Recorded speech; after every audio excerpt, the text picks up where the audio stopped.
In the beginning was the Word, and the Word was... What? I don't know. Bird? Omelette?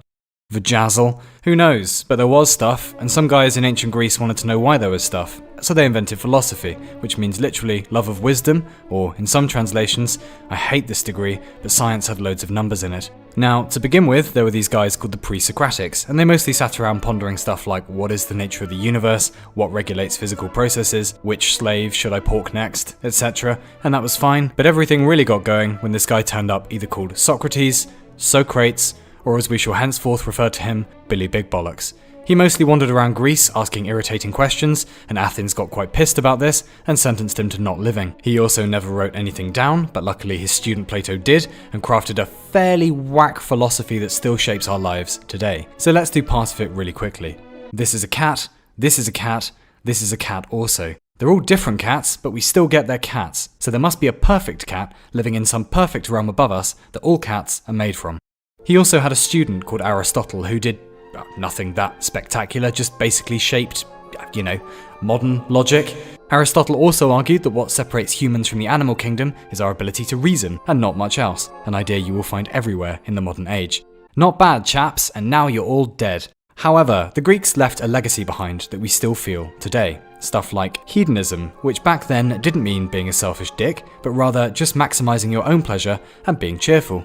Atomism, which is where we originally got the idea of, look at those little guys. They're nice, aren't they? And then skepticism, which, I'd like to see some bloody proof for that one, if I'm honest. Anyway, the Dark Ages came along and fuck all happened in Europe for about 1,000 years. Well, it did, obviously. We're just not going to talk about it. And around the 11th century, universities as we know them popped up in Spain, France, and England represent. And for the next few centuries, everyone was into this thing called scholasticism, which was basically quite gaudy and was all about trying to marry ancient Greek thought to Christian thought with, shall we say, varying results. This bloke St. Anselm came up with the ontological argument for the proof of God, which people still use today, and it goes a little like this. Imagine a perfect video game. The idea of a perfect video game would be even more perfect if it actually existed, which would make it super duper perfect. Therefore, a perfect video game must exist. So where the fuck is it, Gabe? About a century later, we get Occam's razor, which goes something like, why is France a thing? Well, either malevolent aliens came down in the night yesterday, created France and all of its peoples, and altered all of world history in a conspiratorial attempt to subvert the course of pastry forever, or, possibility 2, maybe it's just been there for ages, so maybe it's just been there for ages. The simpler explanation is generally the correct one. The Black Death then kindly wiped out about 40% of Europeans, and everyone got a bit health conscious. Around the 15th century, everyone stopped getting wankered every day and switched to coffee, which maybe contributed to the Renaissance, which literally means rebirth, where we got all nostalgic for the Greeks and Romans again. Columbus discovered some shit, Da Vinci drew some shit, Shakespeare wrote some shit, things were really picking up.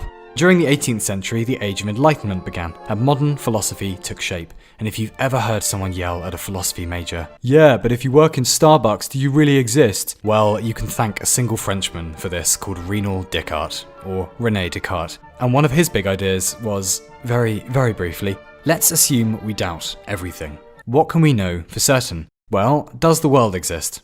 Dunno. Does my country exist? Dunno. Does Gilbert Gottfried exist? Dunno. Do I exist? Dunno. Am I thinking? Yes. Does that mean I exist? Yes.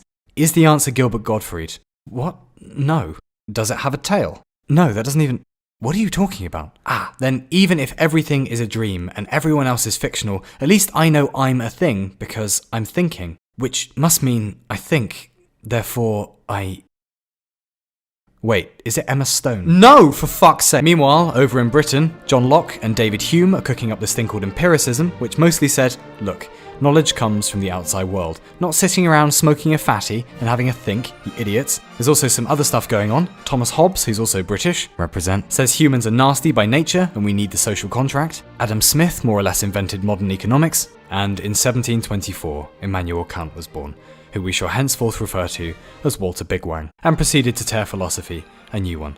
Don't be silly, he said. Rationalism and empiricism can work together. Everyone just shut up, read my books, be cool. By the way, humans have categories in their heads which define how they perceive the world and will never be able to experience the really real world because we're not God. If you want to be moral, just act in a way that if everyone did it, it would be alright. And finally, check yourself before you wreck yourself, wash your hands after toilet time, mic drop, choose.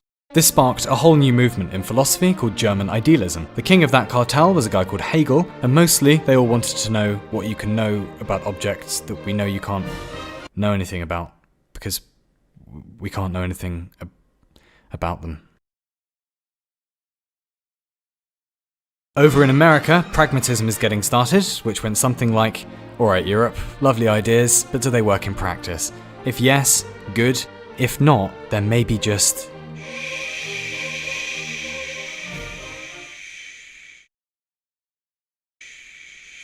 shut the fuck up. Natural philosophy, which was the study of the natural world, by then is being called science. Science also now has the scientific method, the basic rules of which are, if you notice weird shit, think about why it happened. Test your theory. If your theory works, let other people check it, and if it doesn't, then yeah, well done anyway. Have a biscuit or something. Meanwhile, German philosopher and all-around nice guy Nietzsche hated everyone, including God, who he killed, and said that civilization was heading towards catastrophe, and there's no structure to the world except what we give it, which will be important in a moment. P.S. Nothing means anything, and we're all gonna die. And we're into the 20th century. By now, philosophy has official categories, namely epistemology, can we know shit? Metaphysics, how does shit ultimately work? Ethics, how do we know good shit from bad shit? Logic, how do we reason shit? And aesthetics, why does shit look so nice? And there are loads of new movements popping up, such as existentialism, which said, look, you're free in the world, and that might suck, but just roll with it, mate. You can define yourself. And people started asking lots of questions, like how does sentience work, and are there such things as human rights? And no, seriously, is it Gilbert Gottfried? And there's this thing happening called postmodernism, which, well, it's hard to... Yeah. Okay, so there was modernism, right? Look at this. It's modern, isn't it? There are rules and form and stuff, and eventually some people got bored of it and said, well, there's no real narrative to anything, and everything is interpretation, except for that statement, for some reason, and stuff like this happened. And this. Yeah. Yeah. Anyway, yeah. So, where are we now? Well, recently, philosophy has largely boiled down to moral questions. Is abortion alright? How should you run a society? Can we use science to determine morality? And that's the state of things today. These days, science is hoovering up lots of big questions that started in philosophy, like what is matter made of, and how do living things work, and stuff. And even if you think philosophy has no purpose anymore, that's fine. But it did once. There was a time when it was the mother of almost all knowledge, and if you should be so brave, or silly, as to embark on your own undergraduate adventure in philosophy, and people wish you all the best with a future career in telemarketing, just quietly remember that there is yet work to be done. We still don't know what we're doing here, consciousness is still a mystery, the origin of matter is still a mystery. So you hear that, Dad? With reference to all your bullshit, Dad? Well, yeah, I might be nearing 30, and fine, I picked the wrong degree, I get it, and no, I still don't know what the stock market is, or when the post comes, or how to shave my testicles without inadvertently castrating myself, but by the power of Grayskull, if someone held us up at gunpoint and shouted, you better extensively explain Aristotle's position on dogs, or you're both fucking dead, let's just say I'd be walking home a hero that night, so put that in your pipe and smoke it, Dad. Not so fucking funny anymore, is it, Dad? Who's laughing now, Dad? And if you could maybe just hurry up and send me that money for rent, that'd be great.